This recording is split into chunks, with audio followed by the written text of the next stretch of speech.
Hello and welcome to the Success Showcase. I'm your host, Eric Lopkin with the Modern Observer Group. And with me, as always, is Chip Janiszewski from the Happiness and Success GPS. Chip, how you doing this week? I'm doing great, Eric. Heading out on vacation tomorrow, so life is good. Always good to take time to refresh yourself and rejuvenate. Yes, maybe I'll even look and see if I can find my authentic self. Which brings us to today's topic, which is finding your authentic self. There's been a lot of talk lately about the importance of authenticity and how you need to be authentic. But what does that actually mean? I mean, what is your authentic self? Now, of course, the answer to that isn't the same for any two people. It's a very personal thing. And it's about getting to know who you are. Yeah, and obviously that means you actually got to look in the mirror. You got to take out a pad of paper and start working on yourself, which is a wonderful, wonderful thing to do because you're going to feel a whole lot better searching for that. And it's really not taboo to go in there and take a look at all of your qualities and talents and things you like to do and that kind of thing. It's very, very important because your authentic self is what you give to the rest of the world. And if you can't find that, and if you can't like that person in the mirror, the rest of it's not going to fall into place very well. All right. As Chip just said, you have to like the person you see in the mirror. So it's not just knowing who you are, it's accepting who you are. And a starting point for that is to really sit down and figure it out. And that can include figuring out what you like to do, what you want to do, and then separating that from what you do because you think it's expected of you, what you do to fit in, what you do because you think others want you to do it. And there's a big difference between those two. One is about you, one is about pleasing others. And your authentic self isn't there to please others. You have to understand who you are to be happy in your own skin. Yeah, but by finding your authentic self too, that is the way to please others because you're giving your true self to whoever is out there. As everybody out there knows who listens, is I do a lot of personal development workshops, positive mindset development, and that kind of thing. And really, what people need to do is they need to find out their purpose and their why, and that really is a function of their authentic self. And in order to do that, just as you were starting to talk about, you have to really do a self analysis. And I actually have a sheet where I tell people just to fill in these questions, write down what your motivations are, what are your principles, what are your likes, your interests, your talents, and your skills, your values, and your dreams. And this is a good thing to sit down with other people because other people probably will identify things that you just do automatically, but that are really, really cool that you don't even think are cool because you don't think about it because it's second nature. And then answering the following questions basically: when do you feel good, when do you feel most alive and joyful, what do you love to do, all those kind of things. You have to write these things down on paper and work these things in, and eventually what's going to happen is you're going to figure out really what your purpose and why is. It's going to come from your self analysis. So it's important to start working on these things, and as always, me being the spreadsheet nerd, I recommend writing these things down on a spreadsheet so that you can sort things out and organize them later on to start writing up your purpose and passion statement. Right. And as Chip said, it's good to do this with other people because one of the things that you really need to do to find your authentic self, and it's not as easy as I'm going to make it sound, is you need to get out of your own way. You need to be able to see yourself as others see you. And I find it interesting when I'll be talking to people and they will tell me that, something I've done or something that I've just told them blew them away. It's absolutely amazing. And in my mind, I've never brought it up because it's just something else I did. It's not, to me, it's not that big a deal. So you need to get that feedback about things you've done that set you apart from other people. And it's not always easy for us to figure that out on our own. No, in fact, it's more fun to do it with a group of people. We've talked, about masterminding and so on and so forth. If you have a couple of people that you want to get together with and help them inspire themselves to find their authentic selves, also, it's a great idea to just kind of sit down and do this as a group. And you start out with these group of questions that everybody has to answer to prepare for the meeting. Or you can do it with your family. You can do it with your kids. It's really cool to do this with your kids as they're growing up, because right now in this age of technology, when you're texting all the time and this kind of thing, if your children are working on their authentic selves and they keep working on that as they're growing up and just realizing the great things that they're doing, along with all the other stuff that's going on in school and all the pressures that they're going to be facing, it really, really helps to ground them and set them on the right course, because you got to work from your true self and your authentic self. And if you do this in a group, something has to be made clear right up front. It needs to be a judgment free zone.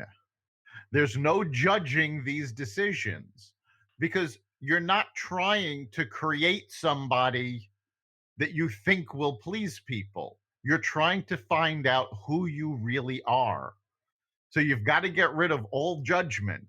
And if you're doing it yourself, you have to get rid of your self judgment.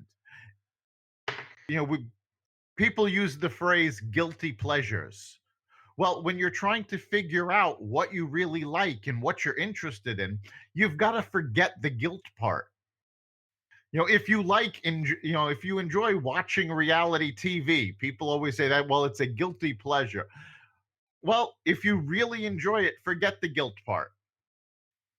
That's part of who you are. Yeah, and everybody has their own guilty pleasures, and but everybody also has their talents too. And one of the biggest things that you mentioned the judgment-free zone, and a lot of times judging is a function of your own perceived lack of talents in certain areas. But the bottom line is you have talents that other people don't have too. So if you sit down and instead of comparing what you do with other people or what you can't do with other people, and instead of pointing out and complimenting them on their positive traits, it's really, really a great way to set the tone for not only doing this, but also for the way that you handle things during your life.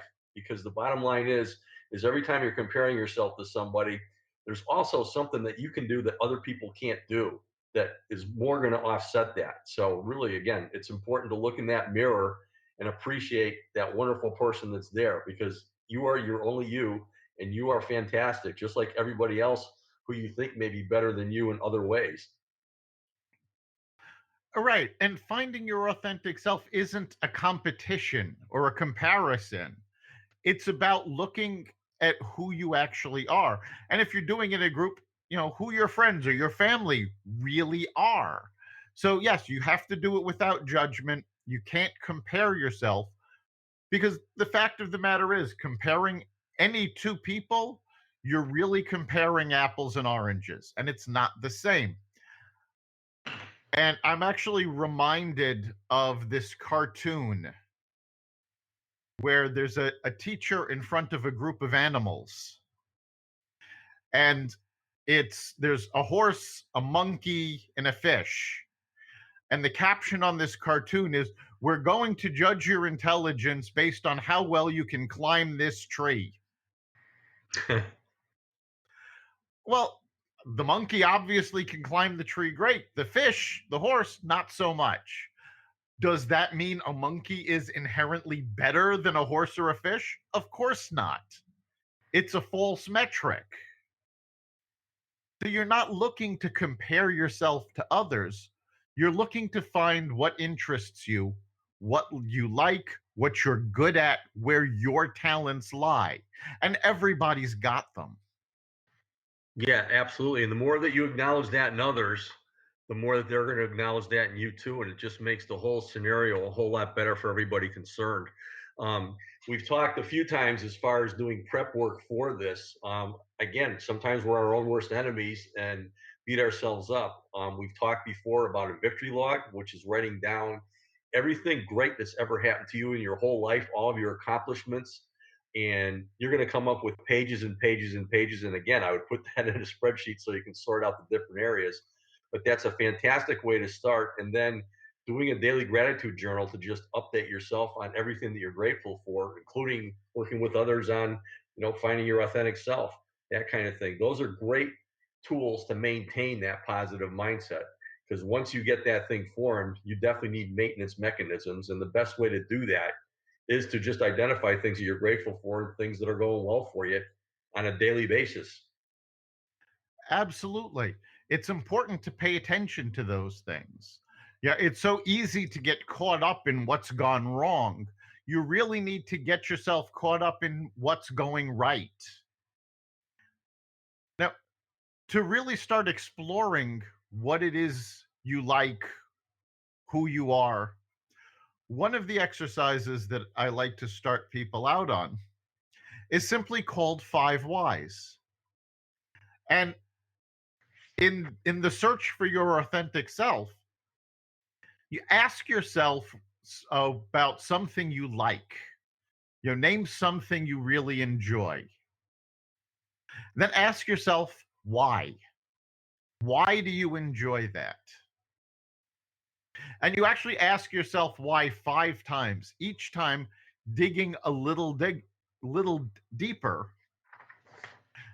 And when you dig deeper, not only do you find out what's at the core of what it is you like, generally, you find there's a talent there or a skill. Why do you like this? Well, I'm really good at it. Well, what are you really good at? And keep asking that why until you get down to the core. It's a great way to help figure out why certain things appeal to you, which helps you to figure out what your authentic self is. And it's also a good way to find talents you may not have even known you have.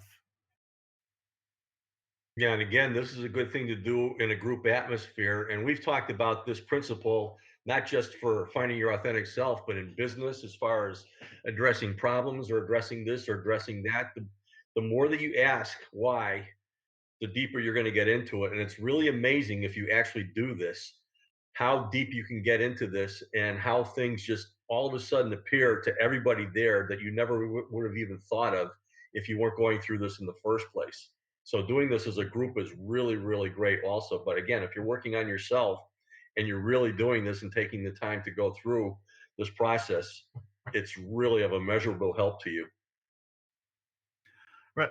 And the deeper you go, the more you learn about yourself. And I've actually had a question asked when I've worked with people to do this.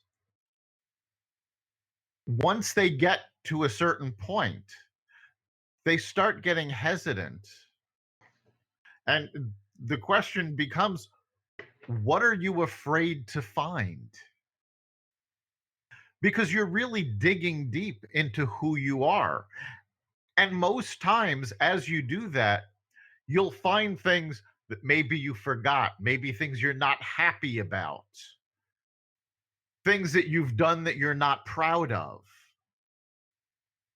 But as I said before, it has to be a judgment free zone.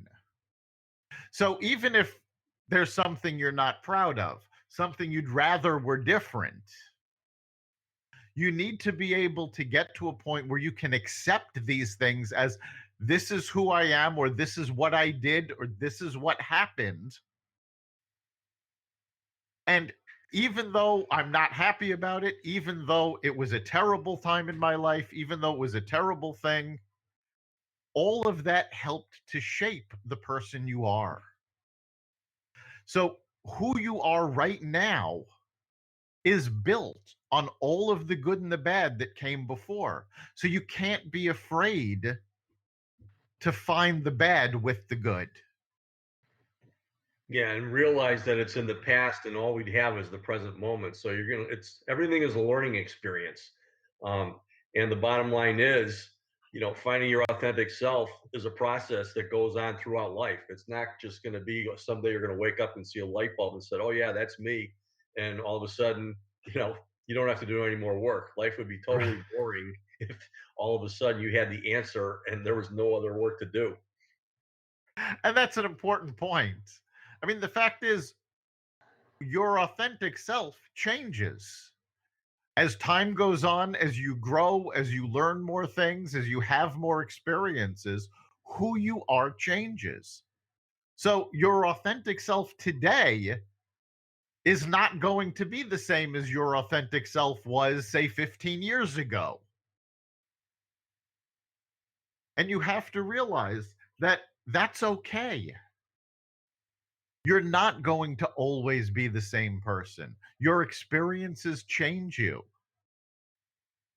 Yeah, And that's an important point there too, because the bottom line is, if you are down on yourself, it's possibly because of what other people may be thinking of you, or relationships that you have with people that are really, really negative, that are destroying you. And by keeping those relationships going, you're only hurting yourself and the person that you're dealing with. So, part of these tips is one of them is to distance yourself from the people who have really helped you to destroy your search for your authentic self, just because of what they do and who they are. It's really, really important. Again, we talk a lot about you become what you expose yourself to and who you hang around with and that kind of thing.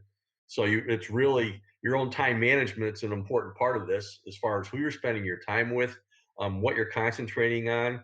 And again, doing the whys is really, really important, because what you'll do is you'll come up with different things and different approaches to try out just by answering those.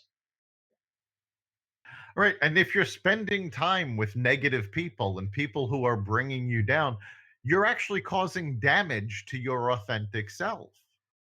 You're changing and twisting yourself around to deal with this negativity.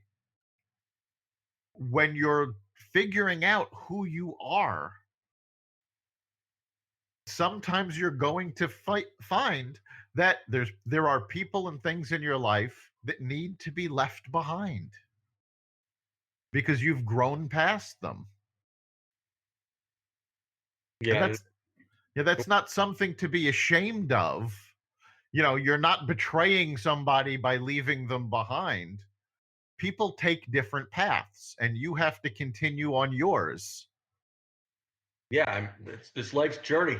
You're going to have your ups and your downs, and so again, it's really so important to put things in perspective and hang around with people who make you happy, who make you laugh, that kind of thing. And instead of hanging around with negative people, because the bottom line is, if you get into a gossip session or just a gripe session with other people all the time, you're just going to be helping each other worsen themselves and blow out their whole authentic selves too, in a negative pond, and it's just not the way to go. So you really, really have to make up your mind to either get away from them or try changing the subject with them. Go back to the book, How to Win Friends and Influence People, when you're responding to them, and kind of emphasize some positivity in there. And if that doesn't work, then it is time to walk away.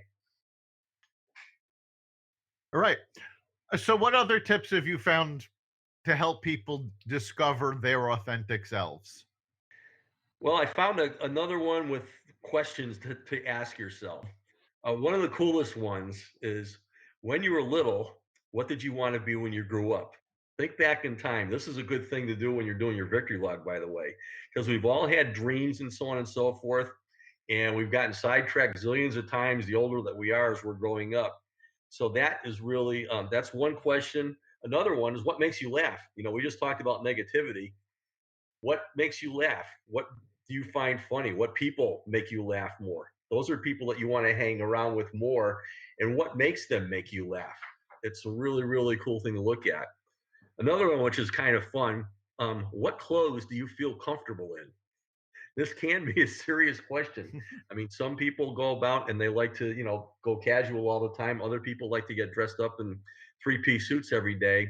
The bottom line is, everybody's comfortable in different things, and you got to find your own comfort level there. The next one is, what activities do you enjoy? And these could be personal, professional, spiritual. There's a lot of different things there. And then who can you be yourself around? This is really, really important. This is why it's really cool to get together with a group of people who you know, like, and trust to go through this exercise together. So it's really, really neat to just ask yourself some of these questions, and it's going to help you on the way. Absolutely. And these questions also lead you to different paths of exploration. Like, take the question about what did you want to be when you were a child? Well, once you figure that out, and I mean, for me, that's very difficult because there was so many things I wanted to be as a child. But now with the internet, But there's 100 times more. you're right. But you have to ask yourself, well, why didn't I become that? And sometimes, as a child, we want unrealistic things. I'm sure, every young boy at some point wanted to be a superhero. Well, there's an obvious reason we didn't grow up to be superheroes, But certain things that, caught our attention, what interested you about that? Why did you want to become that? Because that helps you dig deeper into what your interests are and were. And maybe some of those interests from way back when were neighed out of you, as I've heard said, when people keep saying, well, no, you can't do that, you can't do that. Well, maybe you still can. Yeah. One of my favorite sayings is, what other people think of you is none of your business. And the Right? thing is, it's never too late to start something. We've talked a lot about doing side gigs and that kind of thing. And if there's other things, in your personal life that you want to do, why not just try something out? If you want to start drawing and so on and so forth, if you were good at that when you were young, just do it for your own peace of mind. Whatever talents that you have, leverage them. And just once they're down on paper and you want to do it, just put it in your calendar, getting back to time management principles and me time, just put it in there and start addressing things. Right. I mean, for an example, two of the most common things that kids want to grow up at that they're told no and it sort of falls by the wayside are artists and actors. Well, okay, maybe you can't make a living at that, but go back and look at what appealed to you. You can always do art on your own time. You can take courses in painting, sculpting, drawing. Most communities have some sort of community theater that if you really wanted to be an actor, you can go join a community theater and get up on stage and give it your best shot.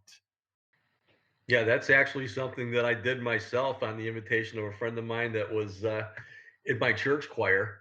And I hadn't acted in probably 30 plus years.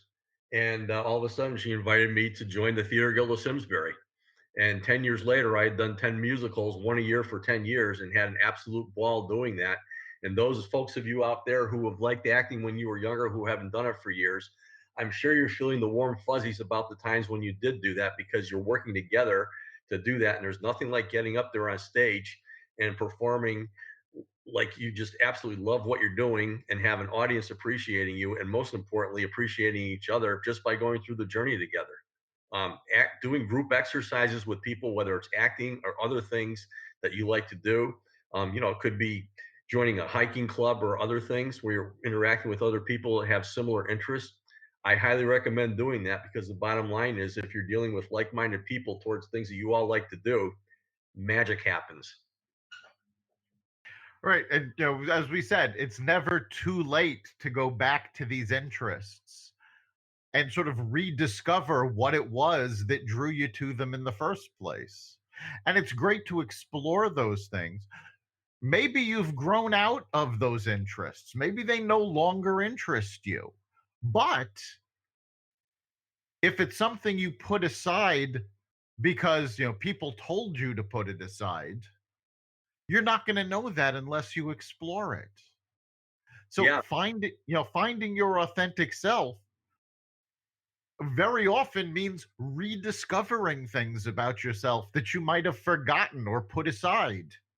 yeah, as you mentioned before, If there's something that you used to like to do, but you haven't done for a long time and whatever, do the 5 whys with that. Why did you stop? And you may find something and may start doing it again. Exactly.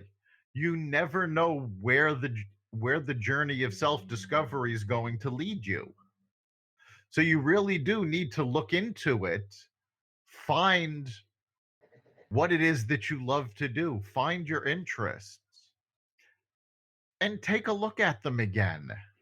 You never know where they're going to lead. Yeah, and in this day and age, when we do have the internet and all kinds of other resources, if you were once interested in things, or you are again, you have all kinds of resources to do a whole lot of personal development work in the areas that you want to work on. So, as we talk about a whole lot, you should have a personal development program going on where you are spending time working on things that you like to do, whether it's personal, professional, or combination of those things. But you have to put together this time for yourself to do this. Right. And by finding out who you really are, it does bring you closer to people, because people are actually put off when you put on an air thinking that's what they want. They would rather get to know who you actually are. And people want to do business with folks they like, and people who they trust are being authentic with them. So there are so many advantages to finding your authentic self and being your authentic self. And not the least of which is that you become more comfortable in your own skin. And that makes everything go easier. And everyone around you appreciate you more. Absolutely. All right. So we're coming up on the end of our time. Chip, what do you think is the big takeaway from today?